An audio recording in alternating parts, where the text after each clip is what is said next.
more involved and more interesting. And at the end, I'll talk about applications, various applications where this guided wave-based NDT can be used.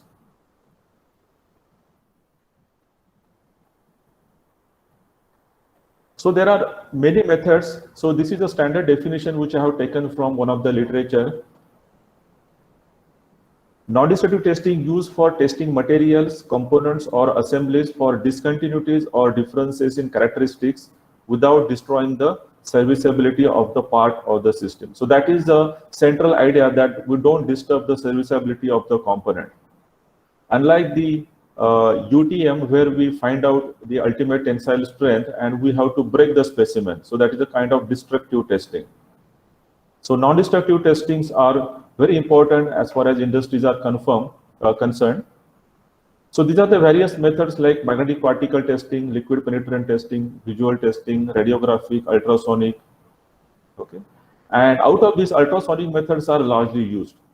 These methods which I have mentioned here, like magnetic particle, liquid penetrant, visual testing, these are quite used for finding the damages which are on the surface. Of course, radiographic methods can be used to find out damages or defects which are inside the component. However, this method is very costly and it is not so handy. Ultrasonic methods are very handy. Okay, you can carry a simple equipment with you anywhere and you can do the ultrasonic testing. But there are some issues with ultrasonic testing. Ultrasonic testing uses bulk waves. These bulk waves are the waves which pass through the bulk of the medium. Okay, and these are very high megahertz frequency waves. And most important, that ultrasonic testing transducers need coupling. Now you can see one of the test setup I have shown here. This is a transducer which emits the wave and senses the wave. So this is how the pulse is emitted and it reflects from the end and it goes back to the transducer. So this is the initial pulse which you see, which is entering the specimen, and this last echo is the echo that corresponds to the end of the specimen. If you get any crack, you will have the pulses reflecting from this crack too. So this is a small peak which you see, which is a crack echo. So it is very easy to locate the damage. However, if you have some damage very close to the surface, just imagine this crack echo will be just masked by the initial pulse and you won't be able to see. So there is always a dead area for the ultrasonic testing. Okay, so that is the area over which this initial pulse lie, and whatever damage lie in that particular area cannot be detected. Even the components which are very thin or very small in size, which have very rough surfaces, cannot be easily detected by the conventional ultrasonic testing. Okay, so under such circumstances, guided wave-based methods are very useful. So guided waves are excited at a point and they move across the entire component, and they are basically guided by the boundaries. You can see they are continuously reflected at the boundaries. Okay, and that mainly happens because of the change in the density. Okay, and of course, why do we use this couplant? Couplant we use at the interface of the transducer and the specimen mainly to reduce the impedance. Okay, because there is a small air gap. If you don't have a couplant, you will have a small air gap. Then the waves will find large change in density because they have to enter from metal to air and from air to metal. So a lot of pulses will be just reflected back from the boundaries. If you have a liquid penetrant here, the change in density from metal to liquid is comparatively lesser than from metal to air, and the pulses can easily enter. Okay. So here in this case, these pulses are simply guided by the boundaries and waves can travel a long distance. So you just excite at one point and a large area can be scanned. If you do C-scan using the ultrasonic testing, in conventional ultrasonic testing, you have to move the transducer from one place to other place and across the entire area. In this case, it is not required. You just excite waves at one place and the wave will just go to all the places across the component, and it can detect the damage. And how that detects the damage, that I will be telling during the presentation. Now there are different types of guided waves depending upon the components and how they are excited. So this is first type which I want to tell here is the Rayleigh wave. These waves are named after the people who actually invented those, I won't say invented, discovered by those particular scientists. So Rayleigh was almost the first person who talked about these guided waves, and he talked about the surface wave. So you can see this is the Rayleigh wave which propagates over the surface, okay, only on one surface. So specifically the components which are very thick, in that case, if you excite the waves, they propagate over the surface, one surface only. They don't reach to the another surface, okay, like this case. And you can see the waves are like there is a particle motion, and the motion is just like a caterpillar. Whereas the Love waves, Love was a scientist, you can see they are also surface waves, but here these waves are sheer horizontal. They are moving like a snake, okay. And the largely used waves are the Lamb waves. Lamb waves basically propagate in thin plates, and they need both the boundary conditions for their motion, okay. So basically the way the waves are reflected, they combine together and they form different mode shapes. These modes are different than the modes what we see in the vibration, okay. These are the modes of the wave propagation. This is a symmetric Lamb wave mode. This is an anti-symmetric Lamb wave mode. You can see here with respect to the center, this is symmetric motion of the particle, and this is quite anti-symmetric. This is coming down, this is going down, okay. So you can easily make out the difference. However, there are even n number of symmetric Lamb wave modes, and there are n number of anti-symmetric Lamb wave modes, depending upon the configuration what they form, okay. Even we know for a continuous system, we have n number of modes in case of vibration, okay. Similarly, here also we have n number of modes. How to identify that modes, that is very important, and that can be easily done through the experiments. These are the two equations which govern symmetric modes and anti-symmetric modes.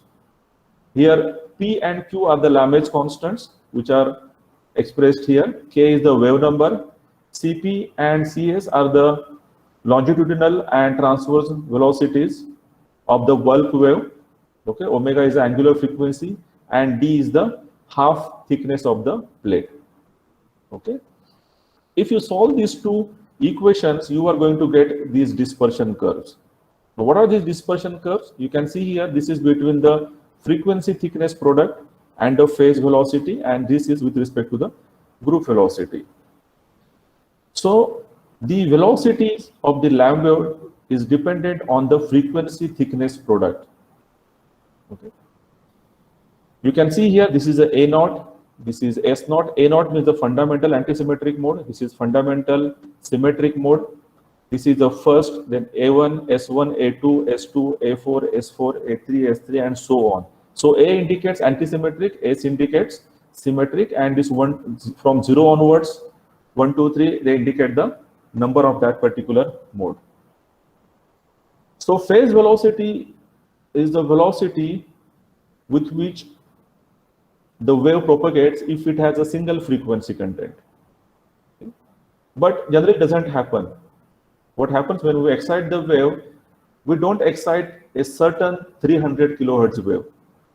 We excite the wave in a certain frequency bandwidth, and therefore we have a group of waves which travel together, and that is what we get this group velocity. Okay.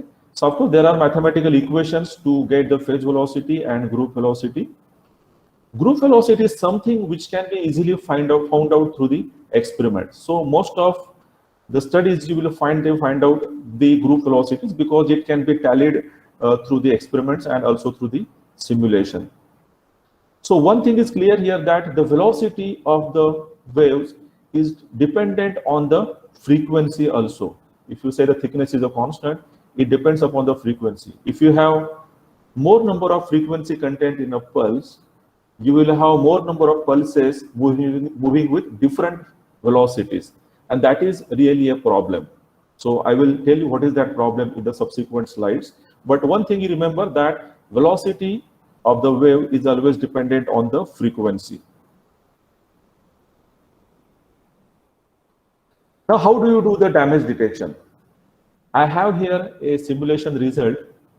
You can see this is the plate, and at this particular point, I'm exciting the pulse. Okay, so I can see these are the ripples. So same type of ripples you see when you put a stone in water. Okay, still water. And if you sense the displacement of the particles at this particular point, you can see easily the wave passing to that particular point, and that is a scan you can easily get. Now see this particular plate, you have a small hole here, and you can see this wavefront is now totally disturbed, and further you can see the clear disturbance here. If you take a point here, and if you find the data, if you get the A scan at this particular point, and you compare the data what you get here and in this particular case, you can easily make out that those two data sets are totally different, and hence you can make out that there is a damage present here. Because with respect to pristine specimen, you always have a data with you, and that is why these methods are called as baseline methods. If you don't have a pristine data with you, you cannot make out whether there is damage or there is no damage. However, there is one baseline free method which I will be explaining shortly, which does not need baseline data. Okay, so I hope it must be clear to you that how we can find out the damage. Now further, this is the basic philosophy, and further what you do is always you solve the puzzles. How do you get the data, how do you process it, and what indices you show which are proportional to the damage location, damage size. That is all the game of research. Okay. This is the simple experimental setup, the schematic. You have a function generator here. This is the plate, let us say blue color. There is a function generator. Function generator creates a tone burst, a pulse, because you need to pass a pulse which has a voltage, sinusoidal voltage, let us say. As you give the sinusoidal voltage, this is a piezoelectric material, it will expand and contract accordingly, because you are giving a pulse with positive voltage and negative voltage. With positive voltage, it will expand, with negative, it will contract. And that contraction and expansion will exert stresses on this particular base plate, because this transducer is bonded to this particular plate. And those stress waves pass through the specimen, and that is what we call waves. Okay, and those waves are sensed by this sensor. The sensor is connected, of course, it could be a piezoelectric sensor with the same reverse mechanism. It senses the voltage, because it can work both ways as actuator and sensor. And that signal goes to the digital oscilloscope, further goes to the computer for offline signal processing or maybe online signal processing. So this is a simple experimental setup. This is how it looks further. Okay, function generator to amplifier. Amplifier you need sometimes when you want to have a very high voltage. Okay, and that specifically required in case of nonlinear ultrasonics. Now why that I will tell you in the next lecture. Okay, that is on Thursday. So this is the setup where we have an amplifier. This is a NF made. This is of course the amplifier which I have used for my research, which is there in the IIT Bombay Aerospace Department. So this is NF made, Japan made amplifier. There is oscilloscope, function generator. These are the things which we all know. Okay. This is a piezoelectric wafer actuator.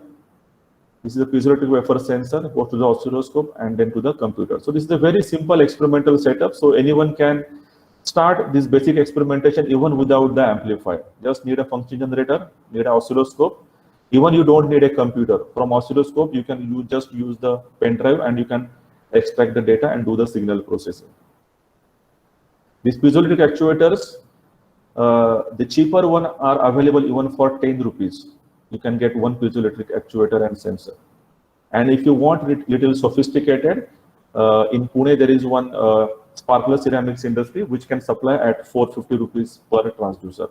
Okay, so very less amount is involved for starting up the research in this particular field.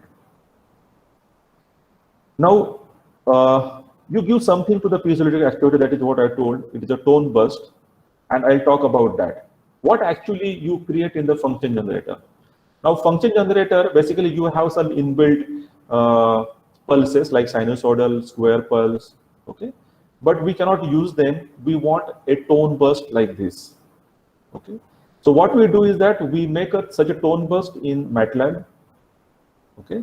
Then we, if you are using Tektronix amplifier, you have a different Tektronix function generator. You have a different procedure to take this particular pulse in the function generator. It depends upon the what function generator you are using. Every function generator has a different procedure to take the data from the computer to its own memory and then pass it on to the transducer.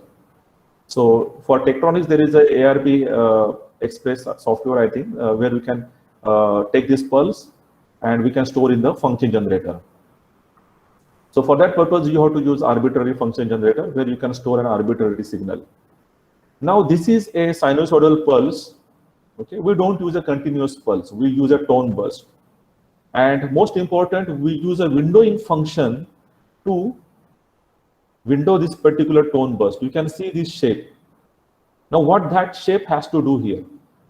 That shape is important to reduce the frequency bandwidth. Different windowing functions have different frequency bandwidths. You can see here, these are the different windowing functions. And you can see every windowing function has different frequency bandwidth. Frequency bandwidth is the range of the frequencies. Okay. Now you can see here high amplitude frequencies are present. Now what actually we need? We actually need a very narrow frequency bandwidth pulse. Why? Because if you have more number of frequencies, what is going to happen? The velocity of the wave is going to change. Okay, because velocity is dependent on the frequency. If you have more number of frequency, there will be more number of pulses with different velocities, and finally shape of your pulse will totally change. So we choose, what we choose actually, generally we use Hahn window or a Gaussian window, which is not here. So these two windows are preferred. If you see most of the research, you will find either Hahn or Hamming or Gaussian. So this is the pulse in time domain and this is the pulse in the frequency domain. Okay. Now, how many cycles you should have in a pulse? Okay. So that is shown here, a small study shown here. If you have less number of pulses, it looks very good in time domain, but in frequency domain, it has very high frequency bandwidth. And there are more number of side bands. If you increase the number of pulses, you can see here, it is getting little bad in the time domain, but in frequency domain, it is improving. You can see this black has very less number of side bands compared to the blue, green, and red. So what should we do? We have to do a compromise. Okay, you have to carry out some experiments and you have to see how do you get the groove velocities. Whether if you get the groove velocities with certain number of pulses very accurately, you can stick to that. So generally it comes between this. Don't go for very less number of cycles, very high number of cycles, go in between. Okay. So generally I use 8.5 cycles. Of course, different people use different cycles. If you are using in the linear time domain, you can go for the lower numbers also. But of course, it depends upon to what level you are making a compromise with the groove velocity. What transducers we use? I already told you that piezoelectric transducers we largely use PZT, lead zirconium titanium, and so this is basically ceramic type of transducers, and PVDF, polyvinylidene fluoride. These are very like flexible. Okay, so PVDF are generally used as sensors. They cannot, I mean to say, they are not good to use as a actuator, whereas PZT can be easily used as actuator and sensor both. These are some new transducers, macrofiber composites. However, if you see the performance, what I have found out is that performance of PZT is much better than MFC, and performance of MFC is much better than PVDF. Okay, so PZT, what costing I told you on the previous slide, those were for PZT. Okay, so they are available cheap. There are few more transducers. This is the transducer which you will find in some papers. This is a normal transducer, and there is a wedge. So these are used where you need a very high amount of energy, like 1000 volt. Okay, so these transducers are capable of handling that much voltage and giving that much power and exciting the waves with that much intensity. These wedges help you to direct the energy. Okay, there's a diffraction, so you find out the angle, use the Snell's law, and find out the angle at what angle you want the incident beam to penetrate or to go into the specimen, and accordingly you decide this particular angle. That is a wedge angle. Okay, and then this is very important, that is a laser Doppler vibrometer. Laser Doppler vibrometer. Of course, yeah, one thing I forgot to tell here, in the PZT, these are the transducers which are generally bonded to the specimen using some adhesive. It may be epoxy adhesive or it may be cyanoacrylic adhesive, but it is always bonded to the specimen. So you really don't need any couplant. Whereas in these transducers, this particular transducer, you need a couplant, because this is like a very handy transducer which you can move from one place to other place, but every time you have to clamp it and you have to use the couplant, okay, for easy penetration of the waves from the specimen, from the transducer to the specimen. Laser Doppler vibrometer, this is a single head laser Doppler vibrometer, and this is the 3-head laser Doppler vibrometer. This is a sensor. This is not an actuator. Of course, there are laser actuators too available in the market. Okay, but this is what I'm talking about, is the sensor. So this is a sensor with single head, generally senses only Z displacement, that is out of plane displacement of the waves. It senses basically first as the velocity, and then you can extract acceleration displacements from that. And this 3-head laser Doppler vibrometer senses displacement or velocity in all 3 directions, X, Y, and Z. So this is very costly, where this is comparatively cheaper, and of course it is very effective. But there are some issues with this. This laser vibrometers basically works on the principle of reflection. So you reflect the laser, it incidents on the specimen which is vibrating, and then some part of laser is reflected back, and whatever reflected back is sensed back by this particular head. Okay, and then it makes a comparison, what has come back and what has been sent and how they are different, and based on that they find out the velocity. So there is some internal mechanism to do that. There are many reflective mirrors inside. But thing is that since it works on the principle of reflection, if the surface of your specimen is not smooth, I mean to say if it is too rough, in that case the reflections will go elsewhere and the sensing will not happen properly. Okay, even if the specimen is too glossy, in that case also there is a lot of light you can see, and it is very difficult for the LDB to read. So what we do is that for the even aluminum specimen we use retroreflective tapes, okay, which gives fairly well reflection. And in some cases where a large amplitudes are given, in that case we can even spray paint the aluminum specimen. Even same thing can be done with the composites, and that is what we have done it. So there are some issues with LDB, of course, and here you just get only out of plane displacement with single head, and that is why you miss the in-plane displacement. That is some of the biggest disadvantage of the single head laser Doppler vibrometer. And that can be easily overcome by the 3-head laser Doppler vibrometer, but it is too costly. Now, how do you select the frequency for your experiments? Okay, so this is an input pulse, and when you pass the pulse, this is the input pulse which it is given to the actuator, and this is what you receive at the sensor.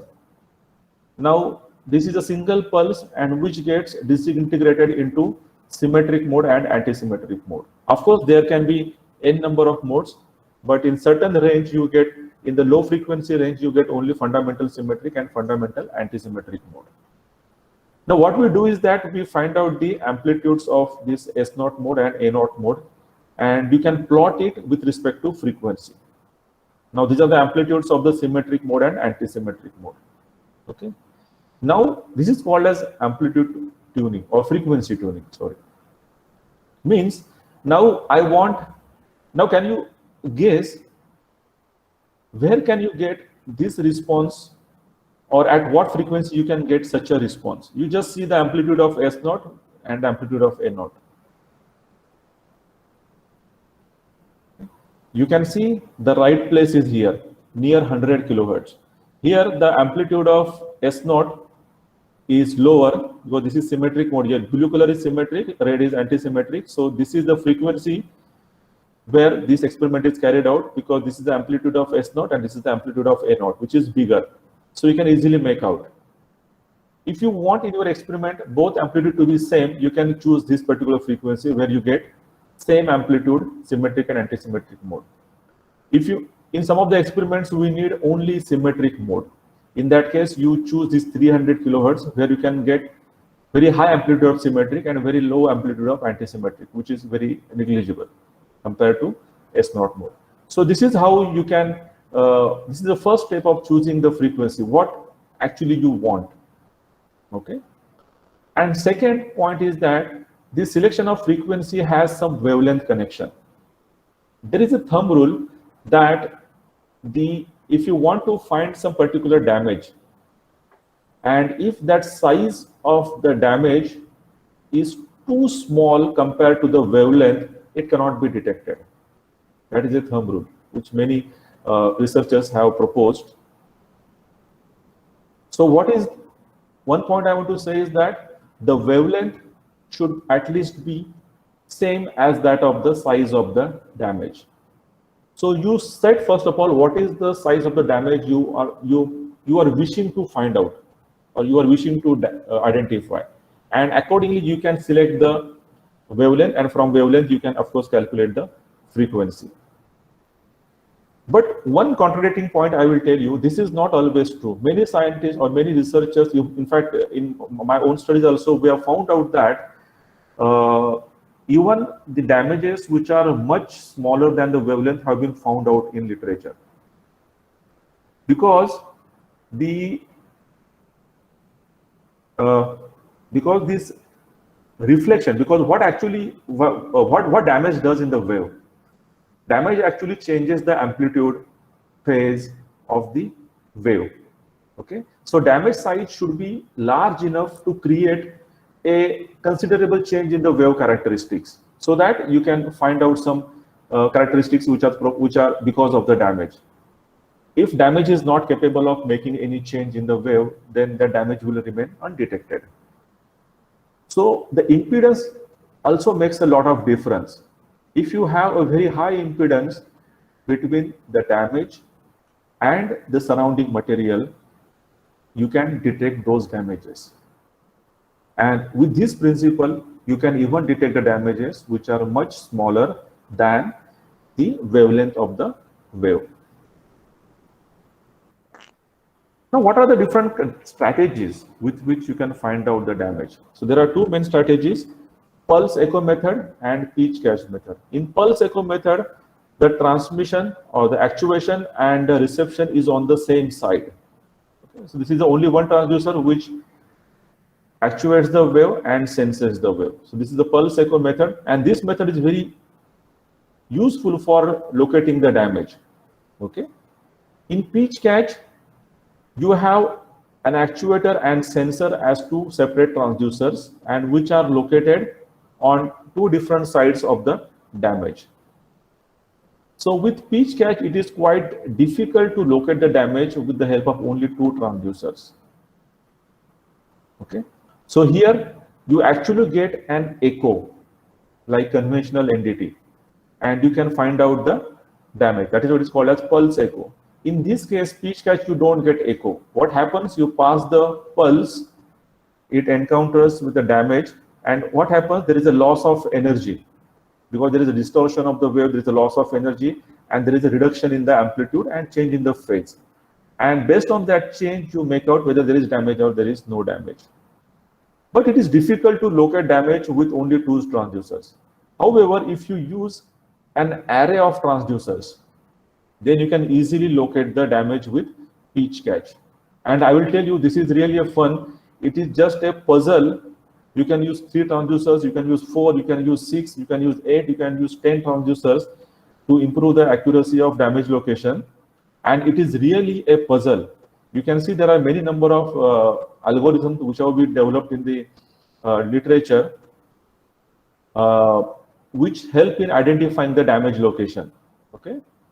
So it is, again, I'm telling you, it is as good as solving a puzzle to locate the damage. Okay. Because once this is the actuator, then these two are receiver. This is the actuator, these two are receiver. This is the actuator, and these two are receiver. And you get a lot of data with you. And then you play with the data, and you then file and you find out what is the possible damage location. But of course, this is a baseline method. Means you always have to have the data when there is no damage. Then only you can find out the damage location. So this is a baseline method. This is also a baseline method. Whereas pulse echo is quite a baseline free method, because you will get pulse echo only when there is a damage. If there is no damage, you won't get any echo, because already you know the distance. Because one echo you will getting at the end of this particular component, that is from the boundary. So that is known. Okay. So this is also baseline free method. There is one more baseline free method. Okay, I'll talk about after this. So this is continuing with this locating damage. Of course, as I told you, there are different number of arrays you can use, and you can find out the location of the damage. This is another algorithm, one of the algorithms which can be used to locate the damage. It is a computer tomography. The CT scan, what you do in the laboratories, medical laboratories, the same way you can implement a CT scan for the locating the damage. So you can see these are all transducers, and these are what these lines you see. These are basically the paths of the waves. If this is the actuator, these all are the sensors. That is why you can see from one transducer you will find lines to all the sensors. Okay, and same for each transducer, and you can see you get a dense grid. And by using appropriate algorithm, computer tomography algorithms, you can easily localize the damage. Okay. You can also use artificial intelligence. This is the artificial neural network. Even you can use genetic algorithms with the same philosophy, and you can localize the damage. So this is one ANN case I have shown here. See, in ANN, you have to put one damage damage, and then you to get the data, you change the damage location, and you keep on getting the data. So because you have to train the algorithm that if my damage is at this place, this is what data I get. You have some index. If the damage location is here, this is the data what I get. If damage location is here, this is the data what I get. Once you train the algorithm, then you put randomly a damage, okay, and you get the data, you send it to the ANN, and then ANN will keep on trying different cases, and then it will find a certain case that matches closely with the present case, and it will say this is the damage location. Okay, so this training is done in a grid manner, and this is a very randomly. Of course, if you do a random training, it works very well. This is the baseline free method, which is also widely used. This is called as time reversibility method. So this is very interesting. Okay, what is done is that there are two transducers. From one transducer, the wave is sent. Then it is received at the second transducer. At second transducer, this wave is reversed in time domain. Okay, and sent back from PZT B to PZT A. And from there you get your conclusion. Now how that happens? So just take a case. I am passing this particular wave. This is a single pulse which I have excited in a plate from PZT A. Okay, and it has entered now the specimen, and it is going towards the PZT B. So when it is received at PZT B, what happens? This wave gets disintegrated into S0 and A0. Okay. Now what I do at PZTB, whatever I get, I reverse them in the time domain. Means you can see here S0 is first, A0 is second. Now what I do, I reverse the signal. So I pass first A0 and then S0. You can see this scale and this scale. This is reverse. Okay, this is reversed. So first I'm passing A0 and then I'm passing A0 at PZTB. Okay, now these two pulses now enter the specimen and they start propagating. Now what happens? This is antisymmetric mode. A0 is also a pulse. So what it will happen? What it will do? It will disintegrate, and S0 will also disintegrate. So this, if only A0 had been there, what would have happened? You would have got the S0 of A0 and A0 of A0. Just see the nomenclature: S0 of A0 and A0 of A0. Because as you see, a single pulse always gets disintegrated into two modes, S0 and A0. So this A0 also gets disintegrated into S0 and A0. Similarly, S0 also gets disintegrated into S0 and A0. Okay. Now you can see the velocity of A0 of A0 and S0 of A0 is same, and they overlap because their velocities are same. So what happens? You get here S0 of A0, you get A0 of S0, and this A0 of A0 plus S0 of S0. Now these two pulses are added. So when you pass this A0 and S0 together, this is the response what you get. These two responses are just for sake of explanation. This is the response which you get when you pass A0 and S0. Now what you have to do after this? You take this particular pulse, and this is the pulse which resembles the original pulse, that is this one. And you compare these two pulses. If they are exactly same, means there is no damage. If there is a deviation, then there is a damage. So you can see this is a signal result which I have taken from a paper. And you can see this continuous line is the input signal, and this dotted line is the reconstructed input signal. Reconstructed signal is this one. This is the reconstructed one.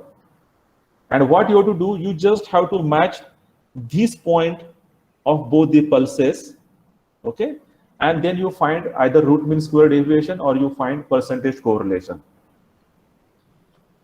So percentage correlation for undamaged specimen, you will get very high level of percentage correlation, 98.3. Ideally it should be 100%, but because of some errors you get 98.3. And if there is a damage, you will get correlation very less, because this reconstruction won't be so accurate if there is a damage. And therefore this signal will differ a lot from this particular signal, and you will get less amount of percentage correlation or higher amount of root mean square deviation. So you can use either of these as the damage index. So this is a very easy method of finding the damage, but it is not so easy in experiments to reverse the signal in time domain and to pass. And remember, you have to have only symmetric mode and antisymmetric mode. If you have some higher modes involved into it, then it is very difficult to get this reconstructed signal. Okay.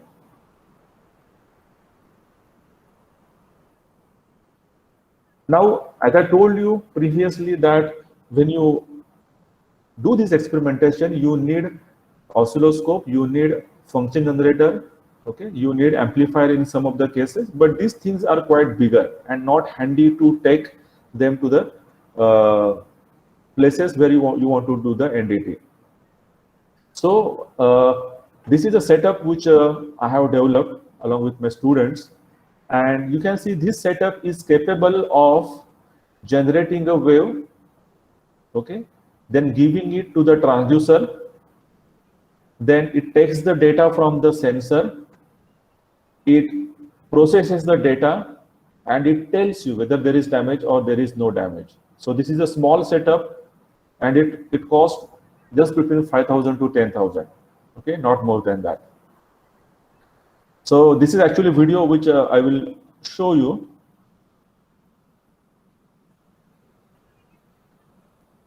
So before that, I will explain here. Okay, there are lights here. So this is the light is glowing, means this is the idle mode. Then you will have here one more light which glows when it goes into the detection mode. Green light will be on when there is no damage, and the moment you create a damage, red light will be on. Okay. If you see the name RTDDS, it is real-time damage detection system. This is a system which can detect the damage 24/7. It is continuously on. The moment damage happens in the system, you will come to know.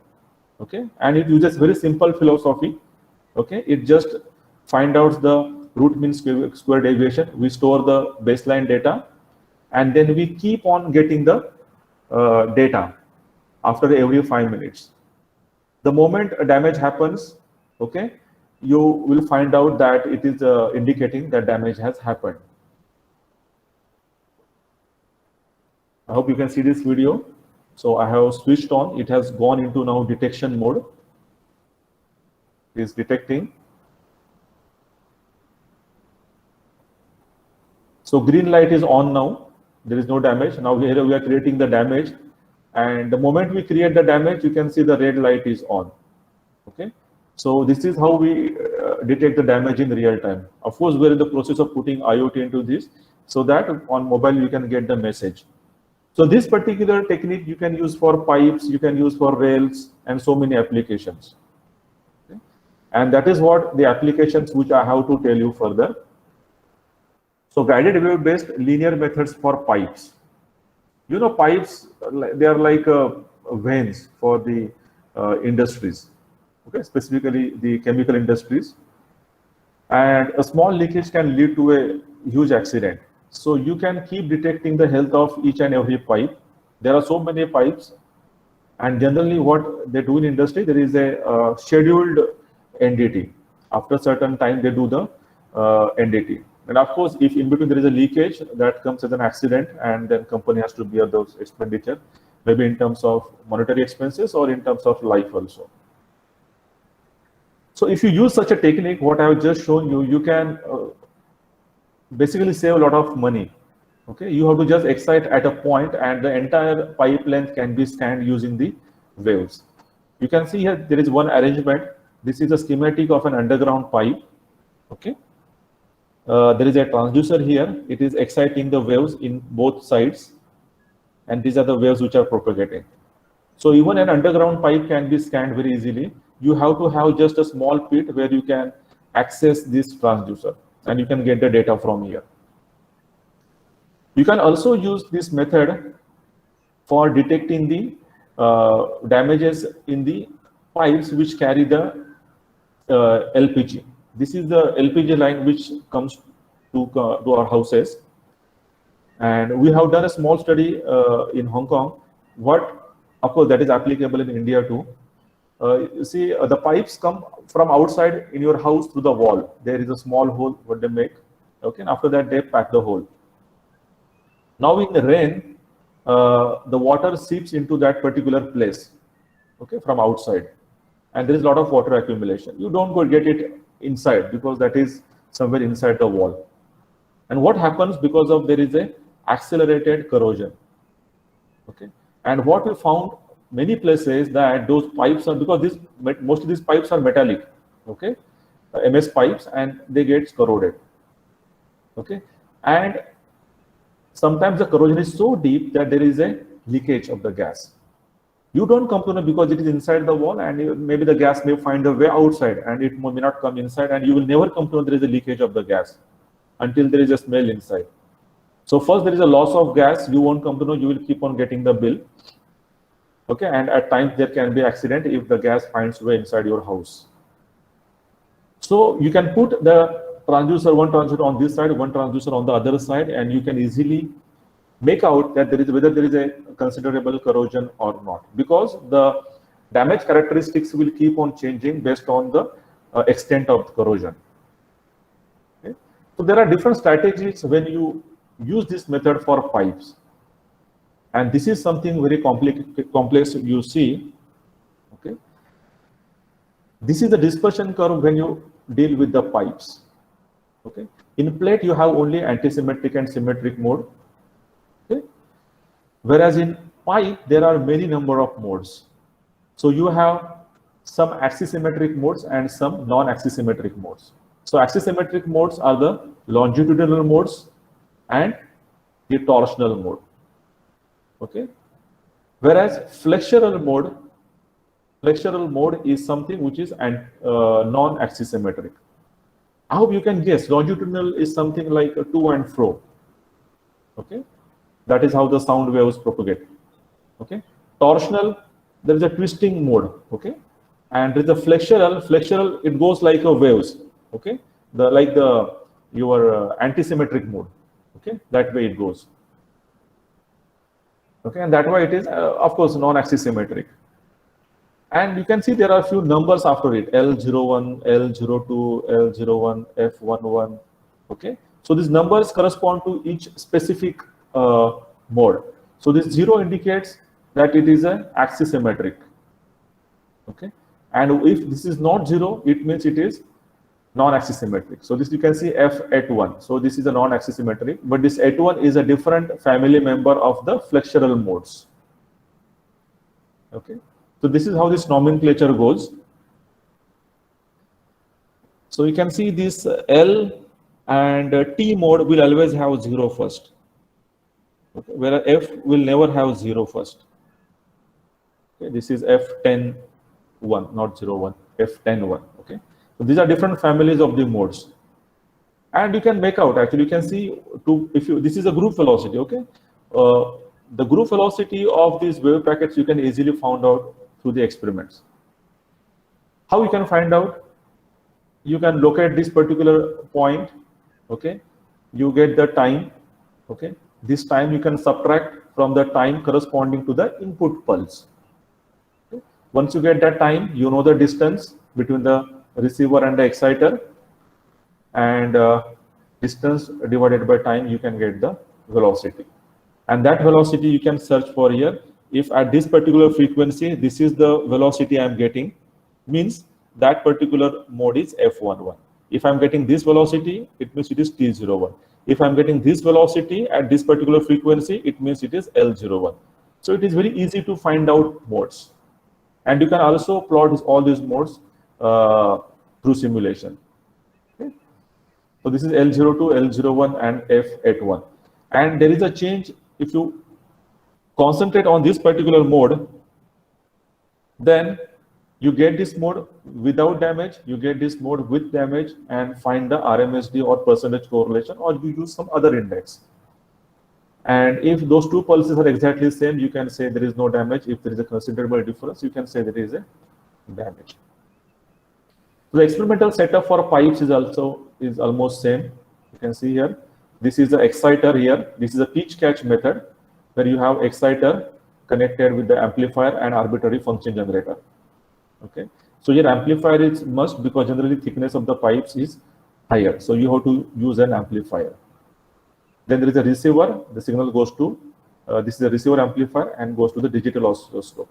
Because if the signal is too small, which is sensed, then for signal processing you need a considerable amplified data. So for that you have a receiver amplifier. Of course, this amplifier is of not that capacity as that of this.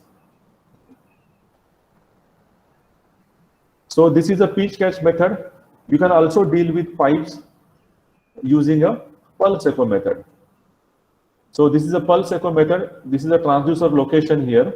Okay, there is a welding here. There is a trub. This is a bigger notch. There is a weld here. Okay, and this is the data what we get here. This is a transducer which acts as actuator and also as a sensor.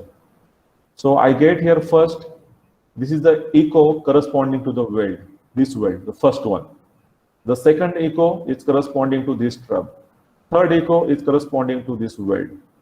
And there is a mode conversion. I will tell you maybe in the subsequent slides. There is a mode conversion, means the one mode gets converted into other mode. So that is something typical happens with the guided waves. Okay, and this is the reflection corresponding to the end of the pipe. So you can easily make out. So that is the advantage of the pulse echo method, that you can easily at one place you just actuate and sense, and you can make out the location of the damage itself. So pulse echo methods are largely used in the pipes. So you can easily get into the research with the pipe. So once you are aware of the guided waves, you can go for any structure which is elongated. Okay. The first example is pipe. The second one I will tell is the rope. Ropes are very critical structures. Okay. And mostly we don't maybe even when we think of some critical parts, rope actually we don't think of, but rope is also a very critical part in mechanical structures and civil structures. They are used in bridges, then these overhead cranes. Now here the entire, like, your life is dependent on the rope itself. If rope breaks, then it's gone. Then the ropes of the lift. Okay. So this is one small damage which is shown for the rope. Okay. So there are different sensors and actuators available for ropes. So one example I'm showing, which I have taken from this particular paper. Okay. Now this is like a specially made transducer for exciting the waves and receiving the waves. This is yoke. This is a magnet. This is an electromagnetic transducer. Okay, which passes the waves through the rope, and the same transducer is on the other side, which receives the waves. Okay. Yeah. So electromagnetic induction is also similar, because what happens is that you are basically supplying a voltage which is moving, which is varying sinusoidally. Accordingly, your voltage will be developed sinusoidally, and whatever displacement which is imposed because of this electromagnetic induction is also sinusoidal in nature, and that is what induces stress wave in the ropes. Okay. And the third one, the last application which I'm going to tell, is the guided wave based linear methods for rails. So for rails, it is not being used currently. Okay, still we use very conventional methods. Specifically in India, we use very crude method. Use whenever you travel in the trains. Nowadays it is not possible, but whenever you must have traveled, you must have seen a person which just goes along the rails and he keeps seeing the whether there is a damage on the rail surface or not, and then he keeps on tightening some bolts. Okay. So that is the primary inspection, and of course there is a special cart which actually do the inspection. Okay, but still we don't have an inspection which is 24/7. You come to know some damages when they exceed their limit. Okay, when it becomes a macro damage, a big damage, then only you see that, even in NDT, conventional NDT. But when the damages are very small, they cannot be detected using conventional methods. However, guided wave based methods can detect such small damages. So in the rail, you have, this is a head, then this middle part is called as web, and this is the foot which is fixed to the sleeper. Okay, and these are the possible damages what we can see here, and this is how you can excite the waves in the web or also on the head. You can use piezoelectric transducers, and this is the possible location. Of course, this is the actual something, but this is signaling system. This is not actually the damage detection system, but this is a way which you can like connect some transducer to the rail, and you can excite the wave. And if it is very high voltage and there is a lot of electricity available already, so if you use that, you can excite a wave which can travel really long. Okay. One can also use laser. So from this particular paper, I have taken this image. So they're trying to find the damage, subsurface damage, by exciting waves in this particular head. So this is a line array pattern which is generated by this particular signal. This is a Sagnac interferometer based optical system. Okay, it creates a line array pattern. Okay, and what happens is that this impinges on the rail head intermittently. Okay, and that creates the disturbance in the rail head, which is nothing but the wave that propagates. And the wavelength of that particular wave depends upon the spacing of these lines. And then you use a normal laser head for measuring those waves. Okay, so there are two lasers. You can see this laser. I'll just activate my laser. Yeah, this is the laser system, which is actuator. Okay, you can see here there is a single head, and that laser enters this entire lens system, and it creates the line array pattern.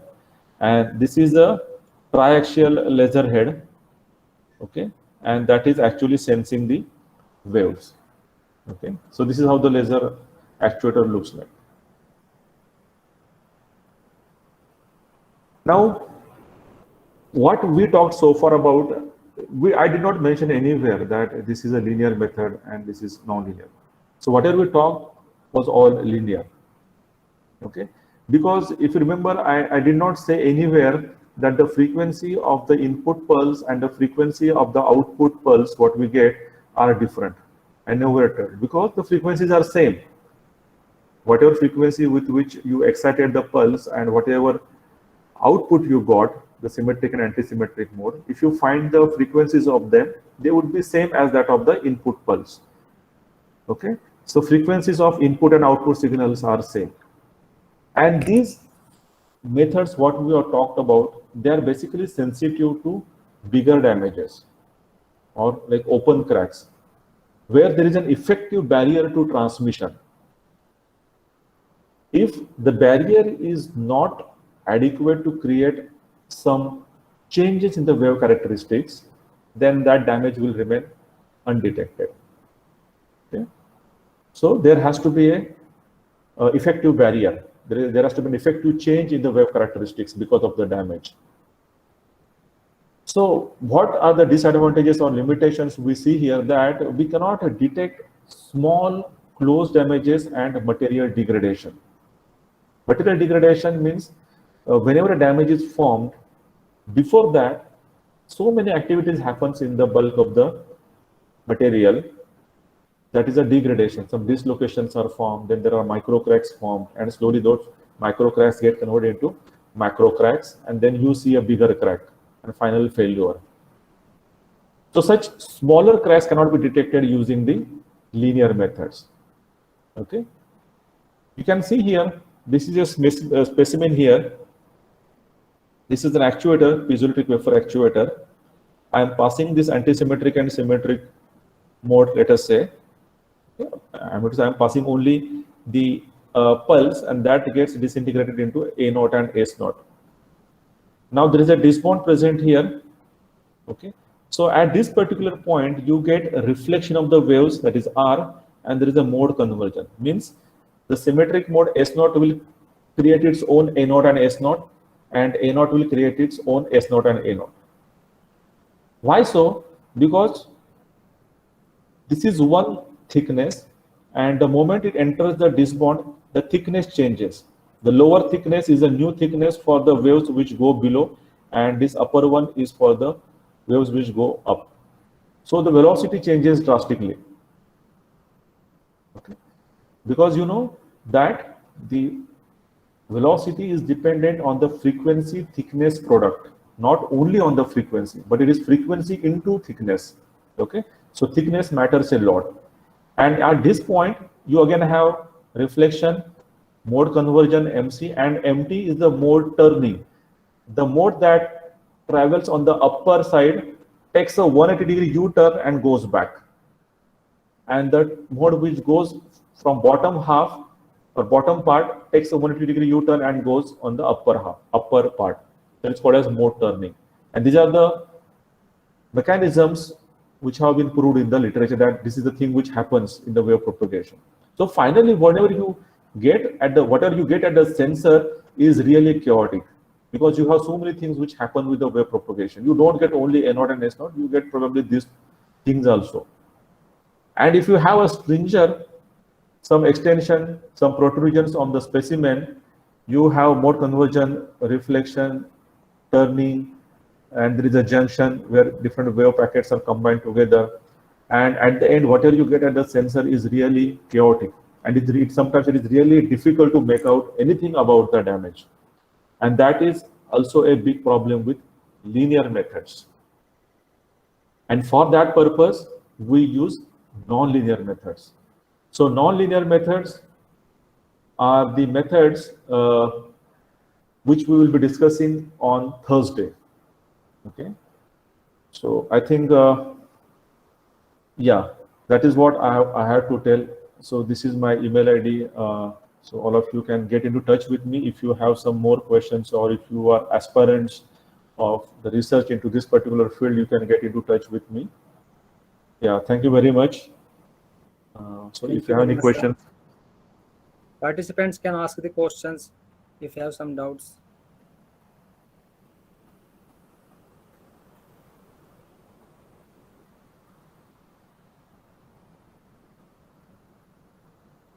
Hello, participants can ask the question. Excuse me, sir. Please show me last slide for mail ID.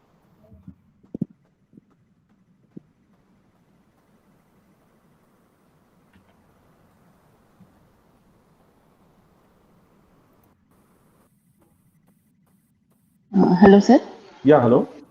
Yeah. So it was a good learning by attending your session and knowing about this method of testing. So because I did not know about this method of testing, so just wanted to a background check that is this this is not a conventional method of testing, right? So if I'm into that kind of research and need to get this done, so how can this be